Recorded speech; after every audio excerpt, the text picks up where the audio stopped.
You, John Fitzgerald Kennedy, do solemnly swear I, John Fitzgerald Kennedy, do solemnly swear that you will faithfully execute the office of President of the United States that I will faithfully execute the office of President of the United States and will, to the best of your ability, and will, to the best of my ability, preserve, protect, and defend the Constitution of the United States. preserve, protect, and defend the Constitution of the United States. So help you God. So help me God.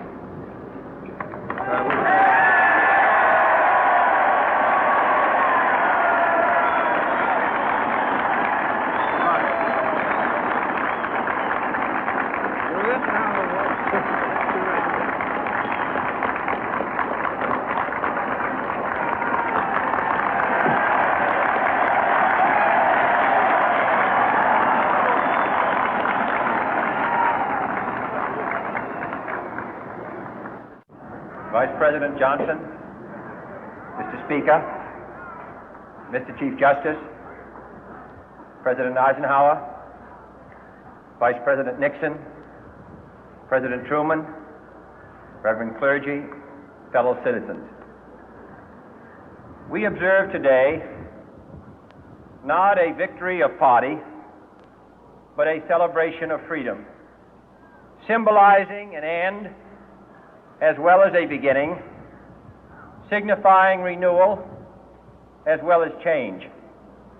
For I have sworn before you and Almighty God the same solemn oath our forebears prescribed nearly a century and 3/4 ago. The world is very different now, for man holds in his mortal hands the power to abolish all forms of human poverty and all forms of human life. And yet the same revolutionary beliefs for which our forebears fought are still at issue around the globe. The belief that the rights of man come not from the generosity of the state, but from the hand of God. We dare not forget today that we are the heirs of that first revolution. Let the word go forth from this time and place to friend and foe alike that the torch has been passed to a new generation of Americans born in this century, tempered by war, disciplined by a hard and bitter peace, proud of our ancient heritage, and unwilling to witness or permit the slow undoing of those human rights to which this nation has always been committed and to which we are committed today at home and around the world.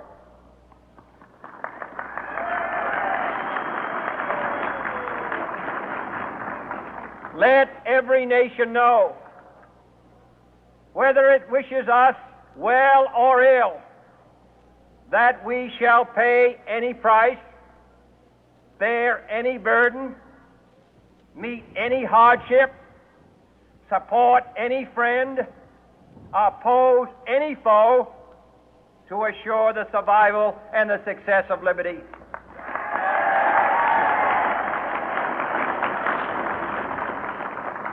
This much we pledge and more. To those old allies whose cultural and spiritual origins we share, we pledge the loyalty of faithful friends. United, there is little we cannot do in a host of cooperative ventures.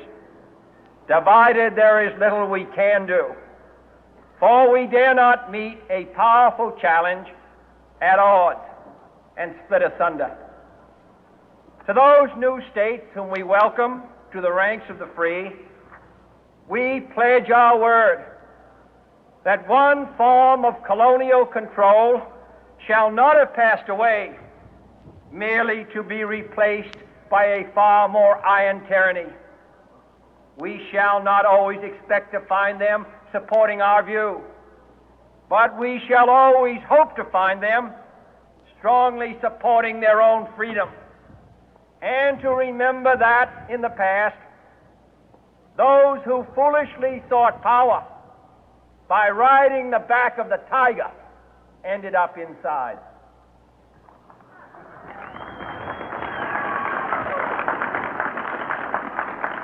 To those people in the huts and villages of half the globe struggling to break the bonds of mass misery, we pledge our best efforts to help them help themselves for whatever period is required, not because the communists may be doing it, not because we seek their votes, but because it is right.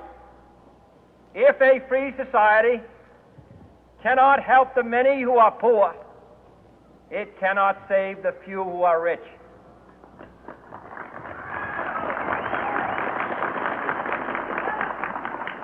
To our sister republics south of our border, we offer a special pledge to convert our good words into good deeds, in a new alliance for progress, to assist free men and free governments in casting off the chains of poverty. But this peaceful revolution of hope cannot become the prey of hostile powers. Let all our neighbors know that we shall join with them to oppose aggression or subversion anywhere in the Americas. And let every other power know that this hemisphere intends to remain the master of its own house.